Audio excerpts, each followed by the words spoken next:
The rain tapped softly against the rusty tin roof of Hangar 17, a forgotten shelter tucked at the edge of a long-abandoned British airfield.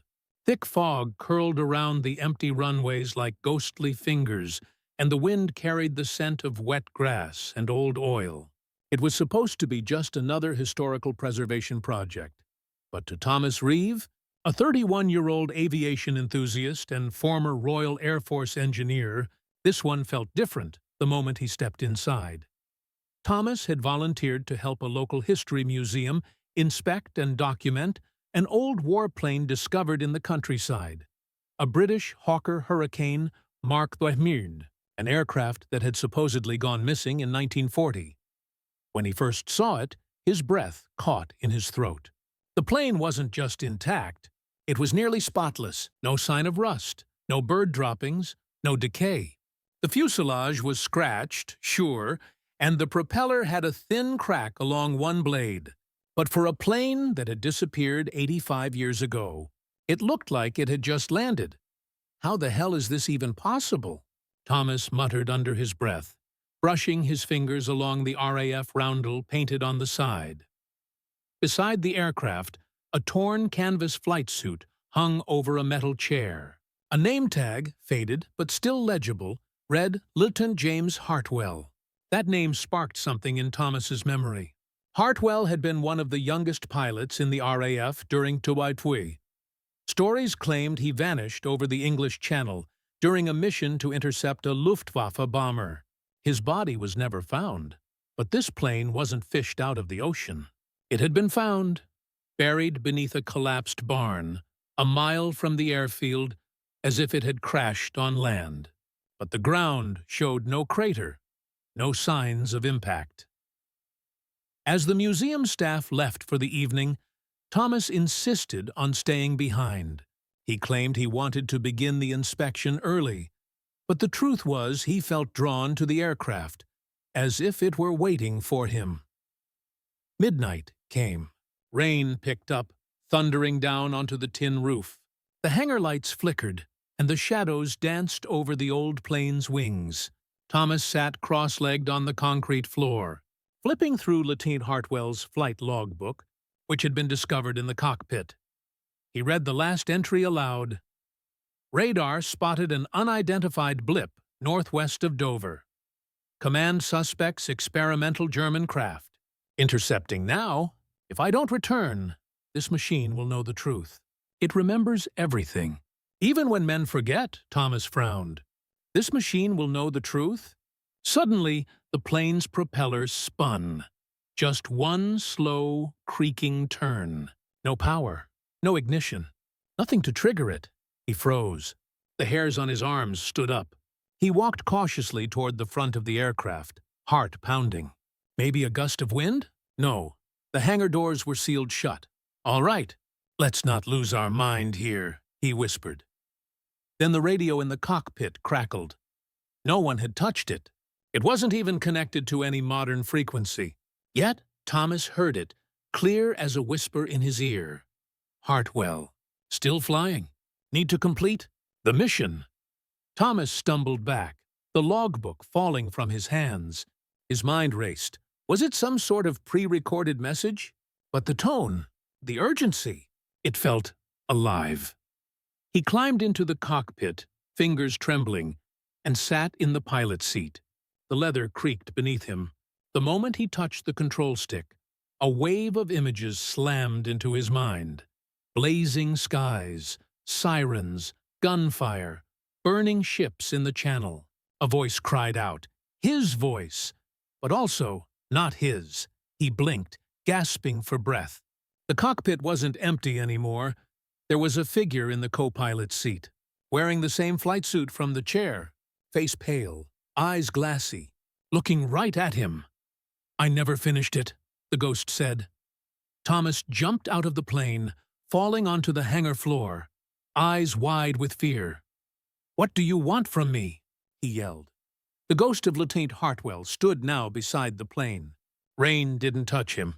The air around him buzzed with a low hum, like radio interference. You fly. You remember. You finish it. Or they'll come again. Thomas staggered to his feet, breathing heavy, eyes locked on the silent Warbird. What'll come again?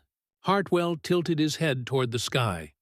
The ones that never should have crossed into our world. Then he vanished. The hangar fell deathly quiet. But outside, in the distance, just beyond the fog, Thomas heard the faint hum of engines. Not modern ones, something older, deeper, multiple. He turned toward the hangar doors. In that moment, he realized, this wasn't a mystery about a missing plane. It was a door to a war that never ended. Thomas didn't sleep that night. He stayed in Hangar 17, pacing around the ghostly aircraft, every nerve in his body tight. The memory of Hartwell's pale eyes and that haunting warning burned in his brain. You finish it, or they'll come again. By morning, a thick fog still cloaked the airfield. The museum staff returned at 8 a.m., but Thomas met them at the entrance and told them he needed a few days alone with the aircraft for special research. He sounded crazy even to himself, but strangely, they agreed.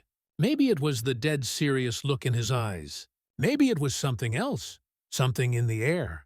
That plane made people uneasy, like it wanted solitude.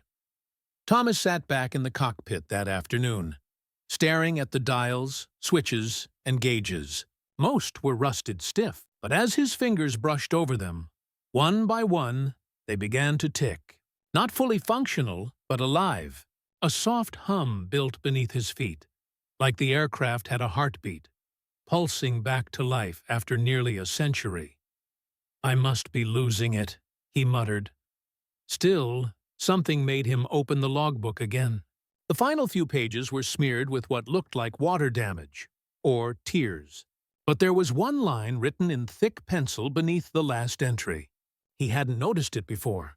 The Blackwing is not German, not of man. It turns pilots into ghosts. What the hell did that mean? Thomas looked up.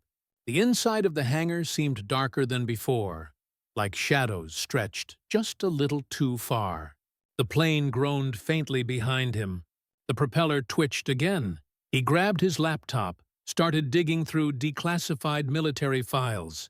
He looked up everything related to experimental Nazi aircraft, UFO sightings during WWII, missing RAF squadrons. Most of it was junk, misinformation, speculation. But one article stopped him cold.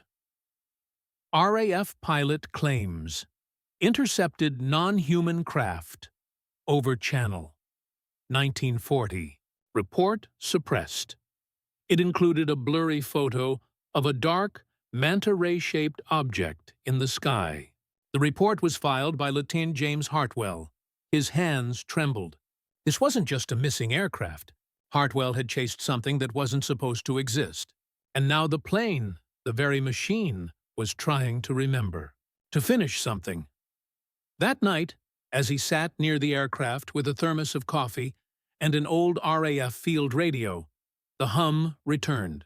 The plane was stirring again. He powered on the radio, just in case. Static. Then, words, soft, broken, like a transmission from beyond time. Need backup. Red smoke over sea. They're not human. Repeat. Not. The message cut off. Then came another voice. Female. Young. Desperate. This is Flight Officer Wilkes. I saw Hartwell's plane vanish. One moment he was there, next, just gone. Something pulled him up. Bright light, not ours. Do not engage. I repeat, do not. Static drowned her out. Thomas scrambled to record it, but the transmission stopped. Dead silence. His skin crawled. Then, without warning, the hangar lights exploded with a sharp pop. Darkness fell. His flashlight flickered, then steadied. The only light came from the plane's dashboard, glowing faintly, like it was ready. Thomas stood, walked to the side of the plane. Something in him knew what to do. He climbed into the cockpit again. The seat felt warm. This time, when he gripped the stick, he didn't just see flashes. He was there. The year was 1940. Smoke filled the sky. Sirens screamed across the radio. His vision blurred between two worlds, his and Hartwell's. Planes circled overhead, but they weren't all human. One was massive, black, like a gliding beast, wings rippling with a shimmer like oil in water. It moved without sound, and wherever it passed, radios failed, engines cut, and planes dropped from the sky. Thomas gasped and let go. The vision snapped away. He was back in the hangar, heart pounding. Shirt soaked. The aircraft was glowing now. The propeller spun on its own. Something was coming. Outside, the wind howled louder than before. Trees bent as if pushed by unseen hands. The air grew colder. And then he heard them. Engines. Not modern. War era. Hundreds of them. But nothing was visible through the fog. Thomas looked at the plane. The cockpit door had opened, almost inviting him in. He whispered to himself, voice shaking, "Is this a mission or a trap?" But deep down, he knew. Somewhere, that black-winged craft was still out there. And it had started again. Hartwell didn't just want help. He wanted a pilot willing to go where no one else had. And maybe not return. Thomas closed the cockpit and gripped the controls. I hope to God I'm not making the worst mistake of my life. Then, without touching the throttle, the aircraft moved. It rolled toward the hangar doors. By themselves, the rusted doors creaked open, revealing nothing but swirling fog and the shape of a runway that hadn't been used in 80 years. And yet, beneath him, the wheels touched real tarmac. The past was calling, and this time, it wasn't just ghosts. The wheels rolled smoothly across the cracked concrete as the old Hurricane crept onto the overgrown runway. Thomas sat frozen in the cockpit, watching the instruments flicker to life one by one. The altimeter twitched. The fuel gauge, despite no refueling, read full. The artificial horizon stabilized. "This isn't happening," he murmured, gripping the control stick tighter. But it was. The fog that cloaked the runway parted slowly, like curtains drawn back by unseen hands. Beyond it, the outline of the sky looked wrong, too clear, too dark. Stars were visible, but they blinked in unfamiliar patterns. And the moon, if that was even the moon, looked cracked down the middle like a broken egg. And then, just like that, the Hurricane launched forward. No roar of engines, no physical thrust. It felt like being pulled by a force too old to understand. Within seconds, the runway vanished beneath him, swallowed by black clouds, and Thomas was airborne. He wasn't alone. Ghostly shapes soared beside him, planes that hadn't flown in 80 years, some missing parts, some burning, some with shredded wings. Yet they flew, as if time had bent for them. RAF Spitfires, Messerschmitts, a Lancaster bomber trailing smoke. They flickered in and out of reality like bad radio signals.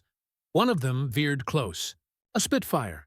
The canopy was gone. Inside was a young man with half his face burnt and blood drying down his neck. He looked at Thomas and smiled. Then his plane disintegrated into sparks and vanished into the mist. Thomas swallowed hard, gripping the stick as the Hurricane climbed higher into a sky that was no longer Earth's. He looked at the fuel gauge again. Still full, the temperature gauge barely moved. Every part of the plane was behaving like it had just rolled off the line. A voice crackled through the radio. "Pilot Reeve, you're now in echo flight. Follow the beacon. Do not deviate. Repeat, do not deviate." It wasn't Hartwell this time. This voice was deeper, older, like a machine imitating a human with just enough emotion to unsettle you. "What beacon?" Thomas said into the radio, his voice trembling. A glowing point appeared far ahead in the distance, pulsing red. It moved slowly, like a lighthouse floating in the sky. The clouds around it shimmered with distortion. Thomas squinted. Beneath the beacon was a shape, a large, floating mass. As he approached, he realized it wasn't floating, it was flying. A city in the sky, metallic, monolithic, built in a style that didn't belong to any nation or time. Towering spires rotated around a central core, blinking with pale green lights. It looked like something built by hands that had never been human. Then the radio hissed again. Contact imminent. Remember the mission. Engage only on direct provocation. Trust your aircraft. It remembers what you cannot. Thomas's heart pounded. Sweat soaked his collar. Trust the aircraft? It was just steel and wires. But the hurricane banked slightly on its own, aligning toward the edge of the sky city. The controls moved under his hands gently, not resisting, not forcing, like flying with an invisible co-pilot. Suddenly, 3 black-winged shapes shot out from the city. They moved like shadows across glass. No sound, no resistance. Thomas recognized them instantly. The Black Wing. Just like Hartwell described, they weren't planes. They were something wearing the shape of planes. And they were coming fast. Echo flight. "I've got bogeys incoming," Thomas called out. Breath quick. No response. The sky lit up. One of the black crafts veered toward him, its edges rippling like liquid. No cockpit. No windows. Just a smooth, sleek mass of metal and something else. A sound rang in Thomas's skull, not in his ears. A high-pitched hum like thousands of whispers stacked on top of each other. He fired. Bullets tore out from the hurricane's wings. Real, solid, mechanical. They struck the Black Wing dead on. Nothing happened. The craft didn't slow. It just shifted, morphed, its shape, absorbing the bullets like drops of water on fabric. Thomas yanked the stick hard, looping away, narrowly avoiding collision. Another Black Wing swooped past him. The moment it did, his vision blurred. The cockpit filled with static. For a second, he wasn't in the plane anymore. He was somewhere else. A dark hallway. Cold walls. Rows of soldiers, human, standing still like mannequins. Eyes open. Faces blank. Controlled. Then he was back in the cockpit, gasping. The black craft vanished ahead of him. Just gone. And in their place, hovering above the floating city, was a doorway. Circular. Spinning with light. The beacon. The plane angled toward it. The radio crackled again. "You must go through." The storm began when Hartwell saw what was inside. "It won't end until you see it too." Thomas's hands tightened on the controls. The sky behind him was now pitch black. The storm had started again. And this time, he wasn't flying out of it. He was flying straight in. The spinning ring ahead pulsed brighter the closer Thomas flew. It wasn't just a doorway. It was alive. Not in the way a machine might hum with energy, but alive like it could see him. Like it had waited for him. The old hurricane didn't resist. It flew steady, drawn toward the portal like a moth to flame. Thomas's heart pounded in his chest, but he didn't stop. Something inside him, maybe the echo of Hartwell's memories, knew this was the only path forward. As he passed through the ring, the sky shattered. There was no other way to describe it. One moment he was flying in the corrupted remnants of Earth's sky, and the next, it all broke like glass. Light bent unnaturally. Sound dissolved. For a heartbeat, there was nothing. Then, color. Vast plains of twisting light. Shapes in the distance that looked like buildings, trees, clouds, but moved like breathing organisms. The air shimmered, not with heat, but with memory. Every gust of wind carried whispers. Every flicker of light hinted at images. Families crying, bombs falling, pilots screaming through static-filled radios. It was a memory world, a place made of the past. But not just human memories. Something else had stored them here. The hurricane didn't fall or stall. It glided through this strange air, as if this place was always its destination. Thomas barely touched the controls. He was more passenger than pilot now. The radio came alive again. Not static this time. Voices. Hundreds, thousands, overlapping, speaking in every language known and unknown. He heard Hartwell clearly. "You've crossed the breach. You'll see what they never wanted us to. Look for the signal tower. Destroy it. That's the key." Thomas scanned the horizon. Far ahead, on a jagged hill made of steel and bone, stood a towering spire. Its shape defied geometry. Too many edges, too many faces. It flickered, shifting between solid and transparent like it couldn't decide which reality it belonged to. At its peak, a glowing orb pulsed in rhythm with Thomas's heartbeat. "All right," he muttered to himself. "One last mission." As he angled toward the spire, the black wings returned. 5 of them. They emerged from holes in the sky, tears in the fabric of this strange world. They circled him like vultures, but didn't strike. Not yet. Thomas leveled the aircraft. He knew this was a trap, but he also knew something else now. This plane remembered everything. The hurricane had flown with Hartwell. It had witnessed what happened, and now it had chosen him. One of the black wings veered close again. This time, Thomas didn't shoot. He waited. The craft hovered beside him, motionless. For a brief second, its smooth black surface split open, and inside, he saw something horrifying, not alien, human, a pilot, British, or what was left of one. Skin stretched, eyes blank, veins lit with unnatural light, connected to wires and fluid tubes, trapped like a puppet inside the machine. His mouth opened, but no sound came. Only a long, hollow scream echoed in Thomas's head. The realization hit hard. These weren't invaders. They were prisoners, pilots who had disappeared during the war. Pilots like Hartwell, hijacked, absorbed, turned into weapons. The aircraft weren't alive. They were cages. Rage rose in Thomas's chest. He flipped the arming switch and dove toward the tower. The black wings gave chase instantly, their silence more terrifying than any scream. Anti-air blasts erupted from the ground, beams of pulsing light, firing upward in erratic patterns. Thomas weaved through them, dropping altitude, letting instinct and machine memory guide him. One beam caught the tip of his left wing. The metal hissed, peeled back like paper. Sparks burst inside the cockpit. Alarms wailed, but he kept going. Closer now. The orb atop the tower grew larger, brighter. It pulsed faster. The black wings surrounded him, cutting off every escape path. Then, a voice inside his mind. Clear, cold, not human. Return to the fold. You are breaking what we preserved. We gave your kind peace, purpose, obedience. Thomas growled. I didn't come here for peace. I came for truth.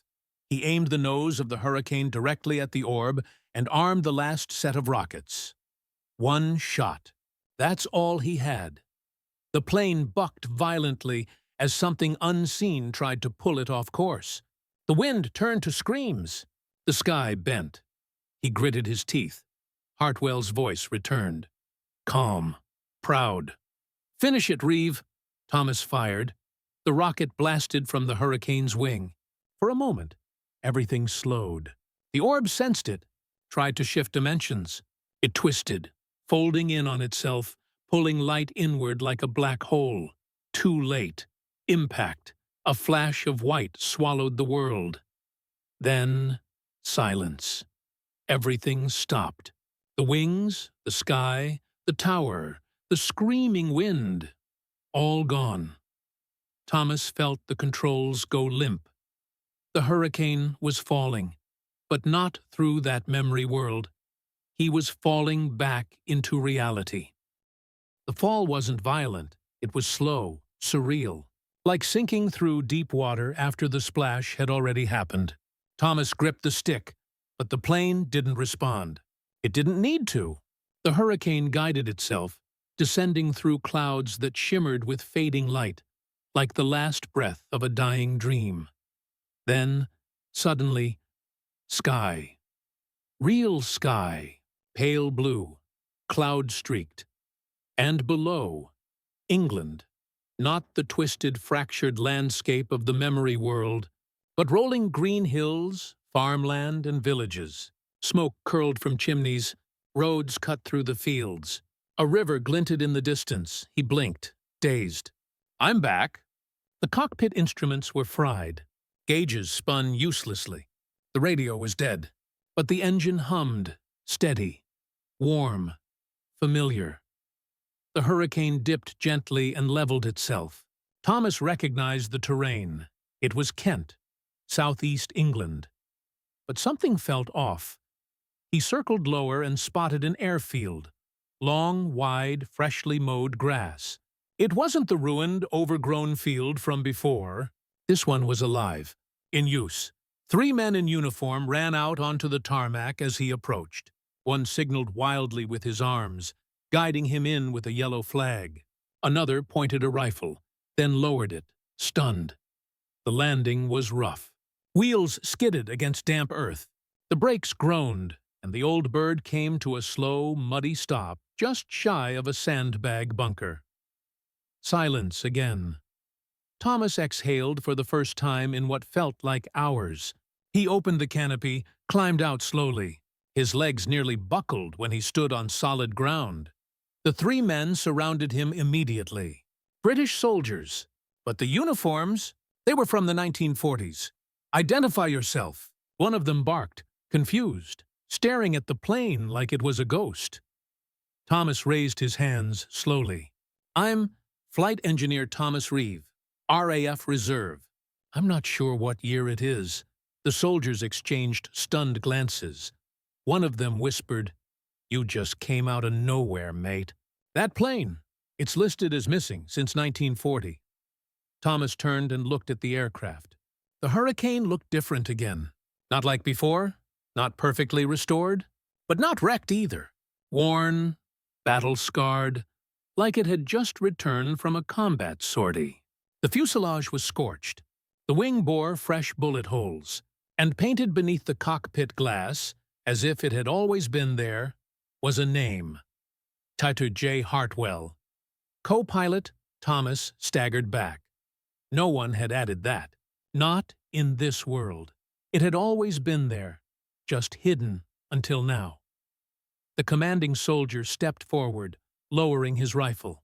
"This is Royal Airfield Detling. You're gonna need to come with us." They led Thomas into a small debriefing hut. Old radios buzzed in the corner. Maps were pinned across the wall. Germany, France, British coastlines. Everything was still wartime. A grizzled officer came in moments later.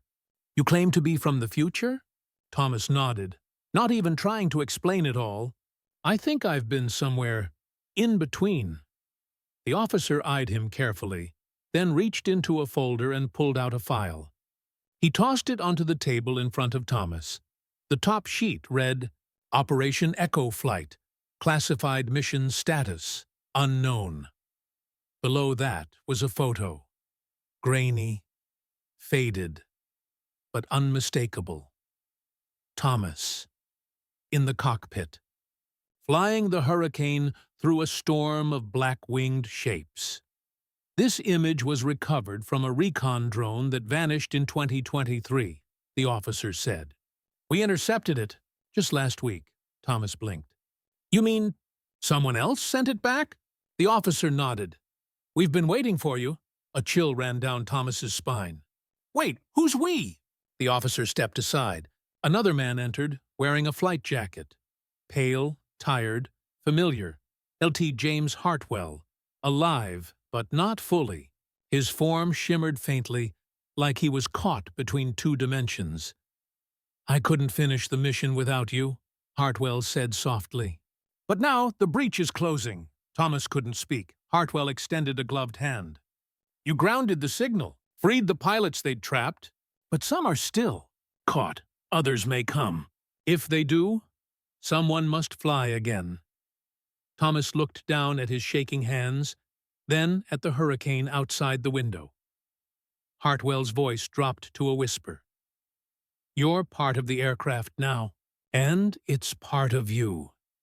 Then he stepped back into the shadows and faded into the air. The officer nodded grimly, as if this had all been expected. We'll keep it quiet. Say the hurricane was recovered. Say it's undergoing restoration. Thomas stood, still dizzy. Outside, the sky had cleared. But in the far distance, just on the edge of the clouds, he saw something shimmer, a faint black ripple in the air. And he knew. The war wasn't over. Not the one he'd just come from. Not the one hiding behind the sky. 3 days passed. Thomas remained at the airfield, under watch, though not exactly as a prisoner. The officers didn't know what to do with him, and he didn't know what to do with himself. He barely spoke. Mostly, he just sat near the hurricane, staring at it like it was a living thing, which, in some way, it was. At night, the aircraft hummed softly. Only he could hear it. A low vibration, not mechanical, but organic. Like a cat purring, or an old friend breathing beside you. The memories hadn't stopped either. Every time he closed his eyes, he felt the sky pulling at him again. Not the Earth's sky, the breach. And something was stirring on the other side. One night, near midnight, he heard footsteps outside the barracks. Someone knocked once, softly. He opened the door and found a woman in uniform standing there. Early 30s, calm eyes, RAF insignia on her shoulder. Officer Grace Wilkes, she introduced herself. Pilot, intelligence liaison. I think you've seen my report, Thomas blinked. That name, Wilkes, was familiar. The voice on the radio just before the breach. This is Flight Officer Wilkes. I saw Hartwell's plane vanish. You were there, he whispered. In the other world, she nodded, stepping inside. Not for long. I went in after Hartwell disappeared. Barely got out. They clipped me on the edge. Been feeling like a ghost ever since. She sat across from him and pulled a small black device from her pocket. It looked like a recorder, but far more advanced than anything from the 1940s. Thomas stared. You're not from this time either. No, she said. Not exactly. She turned the device on. A low humming sound filled the room. Familiar. The sound the aircraft made when it connected to the breach. They found another signal, she said, eyes serious. About 60 miles off the coast, in the channel. Same pulse pattern as the tower you destroyed. Same Blackwing energy signature. They're rebuilding, Thomas swallowed. How long before they open another breach? They already have, she said. Small one. Not stable, but it's growing. He looked down, hands on his knees. So it wasn't enough. Destroying the tower? No, she said. That was a prison tower, not the source. The main breach, their entry point, it's still out there, hidden. And you want me to go back? She didn't answer immediately. She didn't have to. Thomas stood and walked outside. The wind was sharp, cold. He looked up at the sky. Somewhere out there, the enemy watched. Waited. What's stopping them now? He asked, more to himself. Grace stepped up beside him. You are? He glanced at her. I'm not a soldier. No, she said. You're worse than a soldier. You're a survivor. That night, they prepared the hurricane. Mechanics worked in silence, their movements robotic, like they were under orders from something they didn't fully understand. No one questioned why they were repairing an aircraft from the 1930s with tools from the 2040s. No one questioned why it worked, because deep down, they all knew.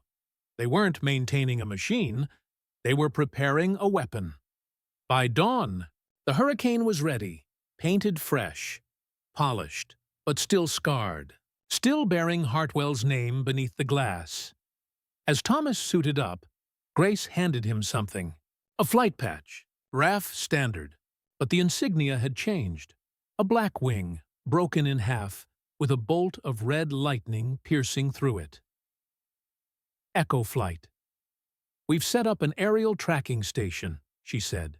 "If the breach opens wide again, we'll guide you." Thomas strapped in, heart steady now. The plane vibrated beneath him. Not just from the engine, from the connection. As if the breach remembered him. "Welcomed him back, Grace," he said, just before closing the canopy. "If I don't come back." "You won't," she said flatly. "None of us do. We only return," Thomas smiled faintly. "Fair enough," the engine roared to life. The wheels lifted, and once more the hurricane took to the sky. But this time, it wasn't chasing echoes, it was hunting them. As he climbed into the morning haze, the radio cracked to life. Static. Then, "Echo flight. You are cleared. Follow the pulse. Breach at 061 degrees. Prepare for re-entry."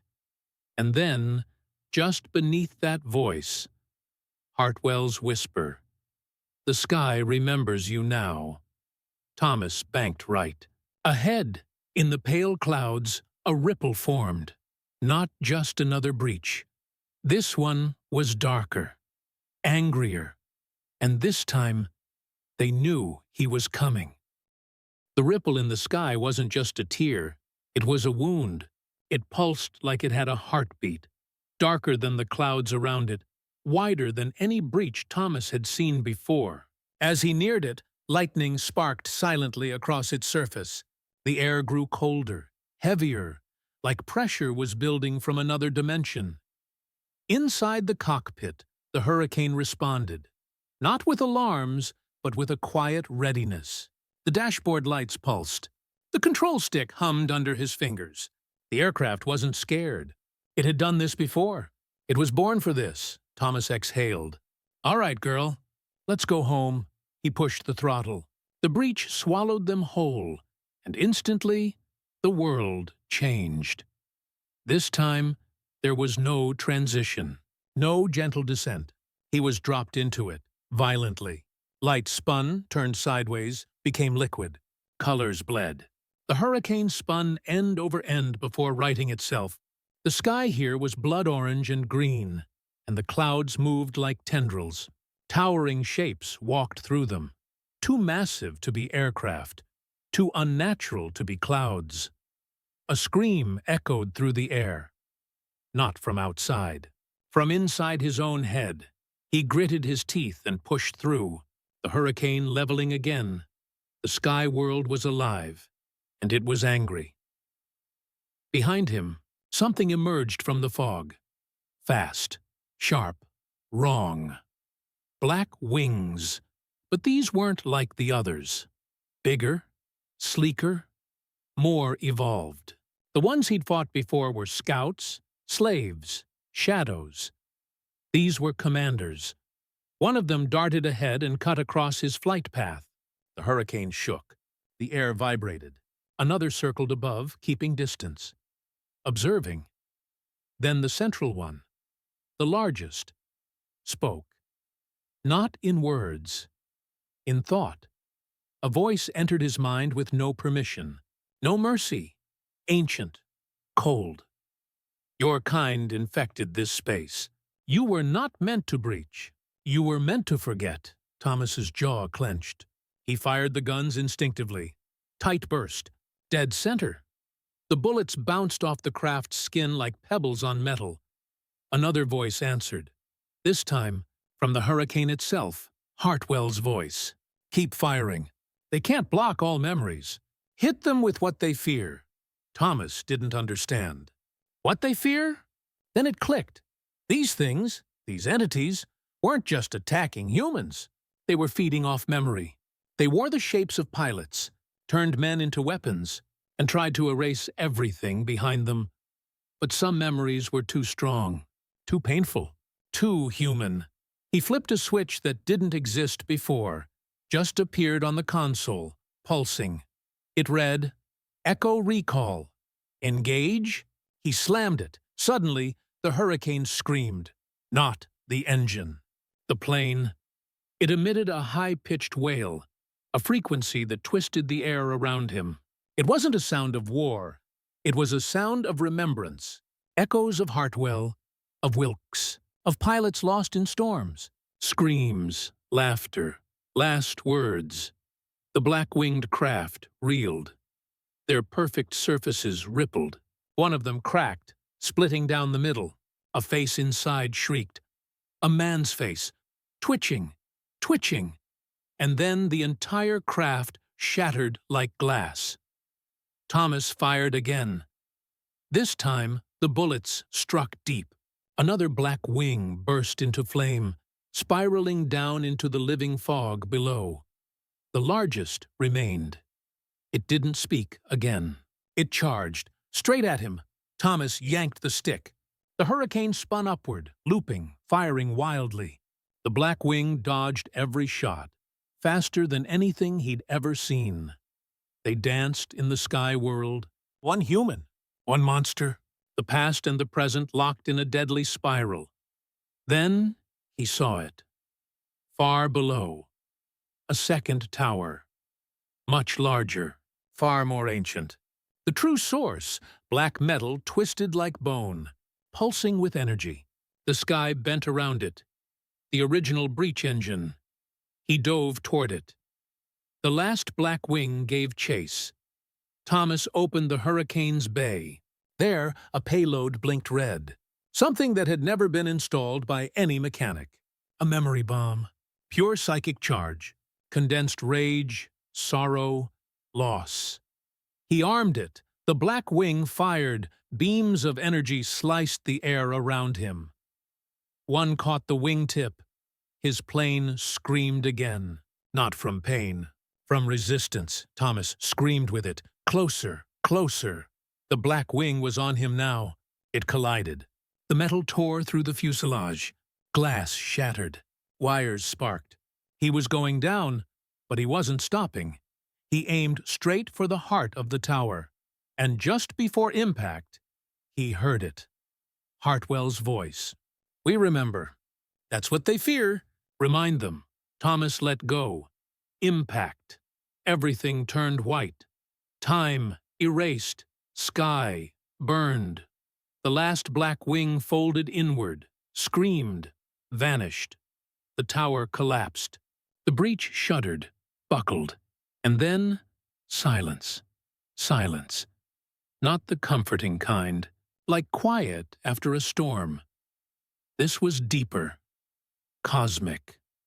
Like the universe had taken a breath and forgotten how to exhale.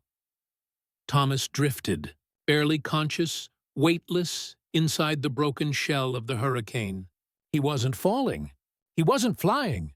He was floating through memory space, the place beyond the breach. Time bled. Reality fractured. And yet, he was alive. The cockpit was gone. The gauges, the controls, the fuselage, scattered like ash in the wind. But around him, fragments of the aircraft hovered, circling him in slow orbit, glowing faintly. They weren't metal anymore. They were pieces of him. The hurricane hadn't just carried him into the breach. It had merged with him. It had always been more than a machine. It had always known. A shape materialized before him. Not violent, not alien, just quiet, adult. James Hartwell, but younger, calmer, whole. "Reeve," he said, his voice no longer static or ghostly. "You did it," Thomas blinked. What happened?" "You tore down the gate," Hartwell said, his tone almost proud. "The source breach is gone. The black wings scattered. The memories they fed on are returning. They're free now." Thomas glanced around. The void shimmered like oil on water. Faces blinked in and out. Pilots, soldiers, civilians, echoes of people long lost, now moving on. "But," Hartwell added, "it came at a cost." Thomas looked down. There was no body, just light, memory. "I'm dead?" Hartwell shook his head. "No, not like them. You're changed. The plane needed a pilot. Now, the breach does too." I don't understand, Thomas whispered. Hartwell gestured to the stars. There are other gates, other wounds. This wasn't the first world they infected, and it won't be the last. Then we didn't win, Thomas said quietly. Hartwell smiled faintly. You stopped this one. That matters. The silence stretched, and then something opened. Far ahead, a rift in space. Cleaner, calmer. Not a breach. A door? Earth home. You can go back, Hartwell said. You earned that. But if you do, you forget. Forget what? This, the breach. The flight, me, all of it. That's the price of going home. Thomas stood in the air, weightless, bodiless, whole. And if I stay, you become the next Echo, Hartwell said. A guardian, a memory that fights back. Thomas didn't answer right away. Then, will I be alone? No, Hartwell said. There's a whole squadron waiting. Suddenly, in the space around them, planes appeared, dozens, hundreds, old, new, broken, beautiful, all glowing, all piloted by the souls of the lost. One of them, a silver Spitfire, dropped from above and spun in a lazy roll. A woman waved from the cockpit. Grace Wilkes. Not dead, not broken, just recruited. She smiled at him, nodded. Thomas felt warmth in his chest, something like peace. He turned back to the door home. It pulsed softly, waiting. His hand hovered. Then he pulled it back. No, he said. I remember. Hartwell grinned. Good, Thomas turned to the sky. Around him, the fractured parts of the hurricane reassembled. Not as a war machine, but as something new. Wings sharper, engines silent, tail fins laced with light. The soul of a fighter rebuilt into something far greater. A memory ship. His aircraft. He climbed into the cockpit, settled in. And for the first time, it didn't feel like stepping into metal. It felt like putting on armor. The radio buzzed in his ear. No static, just voices. Echo flight. This is command. New breach detected. Coordinates locked. Are you ready for launch? Thomas cracked his neck, grinned. Echo 1, copy that. Let's go remind the stars who we are. He closed the canopy. The ship surged forward into the dark, ready to fight whatever nightmare dared tear through the veil next. And in the silence of space, the sky echoed with the scream of a plane that had refused to be forgotten.